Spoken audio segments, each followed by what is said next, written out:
গৃহপ্রবেশ। এই ভিডিওটা as a memory আমি নিজের কাছে সবসময়ের জন্য রাখতে চাই। খুবই এক্সাইটেড আমি। আর তাড়াতাড়ি করে রেডি হয়নি, অলরেডি একটু তো লেট হয়ে গেছে, তো তাড়াতাড়ি করে রেডি হয়নি।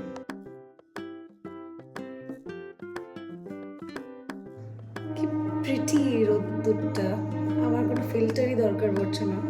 তো কালকে রাত্রেবেলায় আমি ধুতে দিয়েছিলাম আমি যেটা আমি পরবো আজকে পুজোতে। আমি জানি না সেটা শুকিয়েছে কিনা, let's see. So here you go, আমি এটা পরবো আজকে, এটা শুকিয়ে গেছে। সো আমি স্নান করে চলে এসেছি অ্যান্ড এখন আমি রেডি হব। So I am ready and আমি জানি না, আমি রিসেন্টলি হোয়াইটের উপরে খুবই অবসেসড হয়ে পড়েছি। আমি সবই সাদা সাদা পরছি। যাই হোক, তো এটা আমার স্যুট ফর টুডেজ পূজা। আর মুখে কিছুই লাগাইনি, জাস্ট স্ক্রিন প্রেপ করেছি। অ্যান্ড এখন আমি বেরোবো, এখন আমি নতুন বাড়িতে যাব। তারপর ওখানে দেখি কী কী গোছানো হয়ে গেছে, বা অলরেডি চলে গেছে। তো ওখানে গিয়ে দেখি কী কী হয়েছে, কতটা দূর হয়েছে সব কিছু।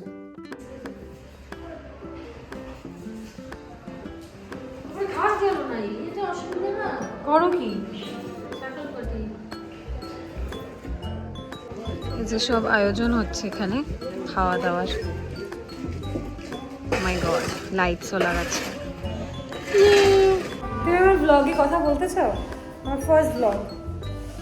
না কিছু বলো মা।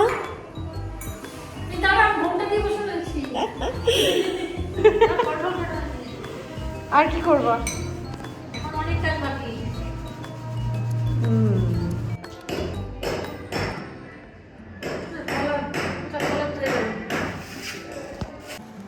ঠাকুর মশাই আসেনি, তাও আমরা এখন চা খাচ্ছি। গ্যাসের ওষুধ, এটা না হলে মানুষের জীবন চলবে না। এই যে আমার দিদা এসছে, তারপরে একে একে আমার মাসিরাও চলে এসছে। এই যে আমার 2 মাসি, আর একজন যে বসে আছে আমার দাদুর ফ্রেন্ড। এখানে মাসি আর দিদা মিলে একটুখানি পুজোর কাজ করে দিচ্ছিল। তারপর ফাইনালি ঠাকুরমশাই চলে এসছে, অবভিয়াসলি 1 ঘন্টা দেরি করে, মোর দ্যান 1 hour অ্যাকচুয়ালি। তারপরে এসে এটা আছে ওটা আছে করে জিজ্ঞেস করছে সব কিছু। অ্যান্ড এখানে সবাই ব্যস্ত হয়ে গেছে এখন পুজোর জন্য। কেমন লাগলো আমার আম্মা, আমার বাবার মা, খুবই সবাই খুব খুশি ভেতর কেমন থেকে লাগলো? অবভিয়াসলি। কিছু বলতে বলছিলাম, কেমন লাগলো? কেমন অ্যাজ ইউজুয়াল কি বলবো জানি।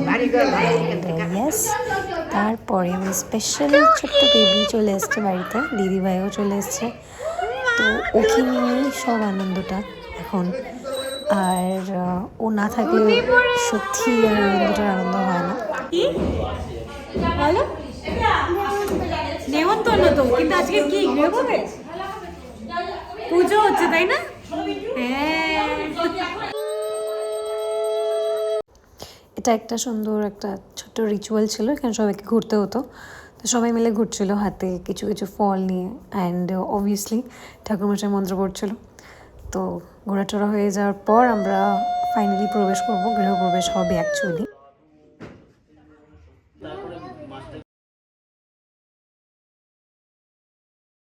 এই যে আমার লিটিল গুটু, ওর সাথে আমি একটু খেলছিলাম। অ্যান্ড ওকে আমি ভালোবেসে গুটু বলে ডাকি। ও ভীষণ কিউট আর খুব সুন্দর সুন্দর কথা বলে, ভীষণ স্মার্ট। ওকে নিয়ে মজা হয় সব সময়। অ্যান্ড এই যে হোম যজ্ঞ শুরু হয়ে গেছে।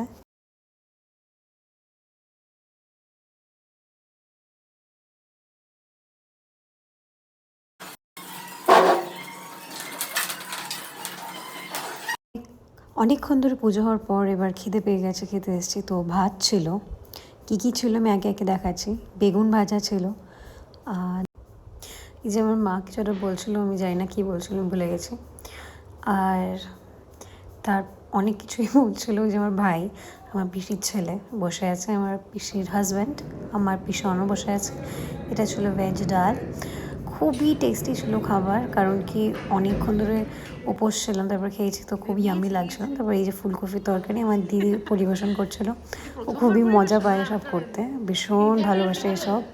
তারপর ফুলকপিটাও ভালো ছিল, তাই জন্য অনেকটা খেয়েছি। তারপরে এখানে চাটনি শেষ পাতে হয়ে গেছে, আর খাওয়াও হয়ে গেছে। অ্যান্ড এখন আমি বাড়িতে চলে এসেছি, কজ ওই বাড়িতে সবাই রয়েছে, আমি একটু শোবো, কজ সকালবেলা অনেক তাড়াতাড়ি উঠেছি, সারা রাত থাকতে হবে ওখানে, তো একটু রেস্ট খুব দরকার, তাই ঘুমাতে এসেছি, একটুখানি 1-2 ঘন্টা ঘুমিয়ে আবার সুন্দর করে সাজুগুজু করে আবার চলে যাব, আবার সবার সাথে দেখা করাবো। সবাই এসেছিলো, রাতে আরও লোকজন আসবে, আরও মজা হবে।